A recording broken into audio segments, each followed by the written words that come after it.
দেখো। আচ্ছা, অন্তত আপনার নামটা বলুন।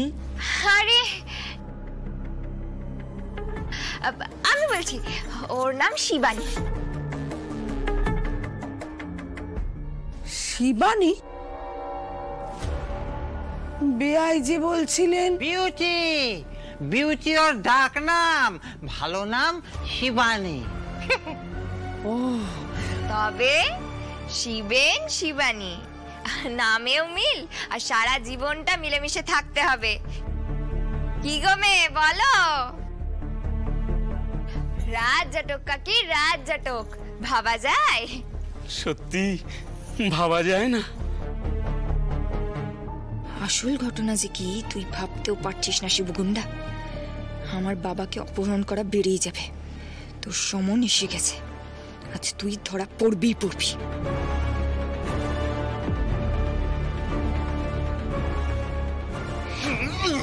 এটা কি আর হবে, তা আবার হয়ে গেছে গিয়া। আমিও তো সেটাই বলতেছি, আগে বিয়ে হোক, কথাবার্তা হোক, তারপরে পাশে বসাবসি, গায়ে ঘেঁষা ঘেঁষি সব হবে নে। কি মিয়ান? হ্যাঁ, যা বলেছেন। দাদা একটা কথা বলি, এত চিন্তা করবেন না। কোনো চিন্তা নেই শিবানী, তুমি দেখো আমি কথা দিচ্ছি তোমায়।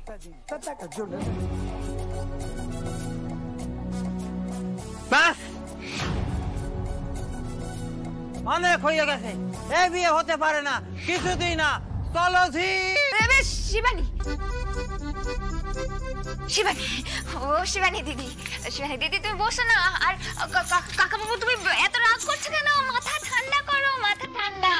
শিবু ভাই তুমি এত হড়বড়ি করছো কেন? আস্তে আস্তে সব হবে। না না, ঠিক আছে ঠিক আছে। বলছি আপনারা কিন্তু কেউ চলে যাবেন না? হ্যাঁ। ও সে কি চলে যাবেন কেন? দাঁড়ান আমি একটু জল মিষ্টি দিই। হ্যাঁ।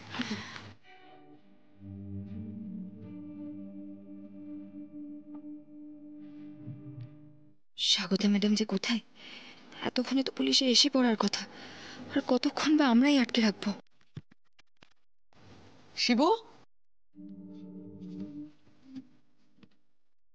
এই শিবু, কি?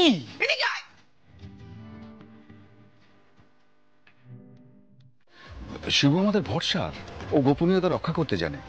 পুলিশ যতই চেষ্টা করুক, একটা কথা ওর পেট থেকে বার করতে পারবে না ইওর হাইনেস। আপনি যত তাড়াতাড়ি সম্ভব ফোনটা সুইচ অফ করে সিমটা নষ্ট করে ফেলুন, কোনো রকম প্রমাণ যেন না থাকে। আরে আইপিএস অফিসারের তো খুব বাড়বাড়ন্ত দেখছি। কিছুদিন আগে একটা থ্রেট কল দেওয়া হলো, সাধারণত একটা কলেই কাজ মিটে যায়। এতটা বাড়াবাড়ি আমার একেবারেই পছন্দ নয়। পছন্দ না হলে বাড়তে দিও না আশা।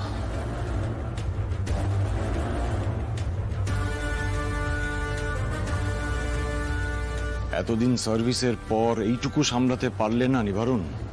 একা সবকিছু কেন নিবারণকে সামলাতে দিচ্ছ আশা? ইন্দ্রকে বলো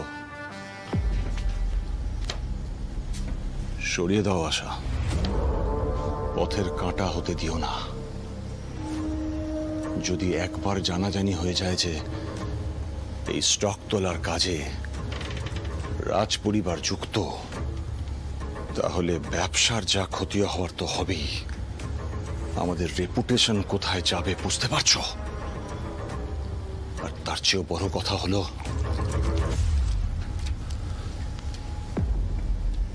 এমএলএ হিসেবে তোমার যে ভাবমূর্তি সব সব যাবে, এক মুহূর্তে সব চুরমার হয়ে যাবে। এমনকি তুমি গ্রেপ্তারও হতে পারো।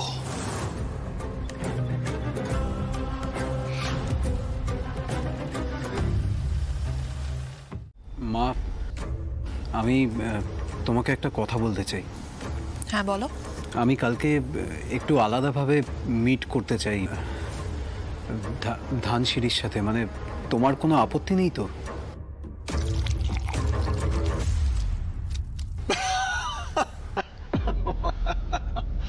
কি বুঝছো আশা? ছেলে তো আর পারছে না। আমার মনে হয় কি জানো, বিয়ের দিনটাকে না একটু এগিয়ে নিয়ে চলে এসো, আর ওই একই দিনে আশীর্বাদটাও ছেড়ে নাও। বেচারা দাদা রোজ বৌদির ছবি দেখেই দিন কাটাচ্ছে। মা তুমি আর আপত্তি করো না। একটু চুপ করবি?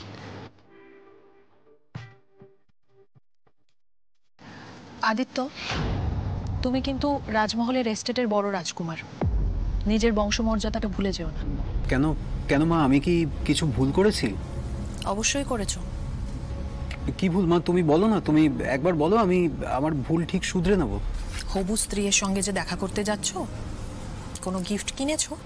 ও আচ্ছা, তাই বলো। না, কিছু কিনিনি, আমি দেখছি। কি দেখছি মানে? দেখছি মানে এটা কি? সুন্দর দামি একটা উপহার দিবি। ডায়মন্ড রিং বড় কুমার, আমার মনে হয় সেইটাই বেস্ট গিফট হবে। হাজার হোক রাজমহলের মান সম্মানের ব্যাপার, তাই না? আমি কিন্তু তোর মাকে ডায়মন্ড দিয়েছিলাম, জিজ্ঞাসা কর। সত্যি তোমাকে নিয়ে আর পারা গেল না। তোমার বেফাস কথা বলার অভ্যেসটা এই বয়সেও গেল না। না, ছেলের বিয়ে দিচ্ছ? এক্সকিউজ মি, আমি না একটু আসছি।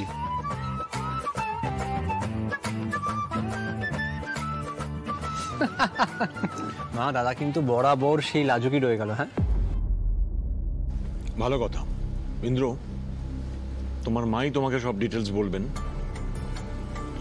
এবার তুমি আমাদের বিজনেসটা একটু শক্ত হাতে ধরো। কেন, কিছু হয়েছে নাকি?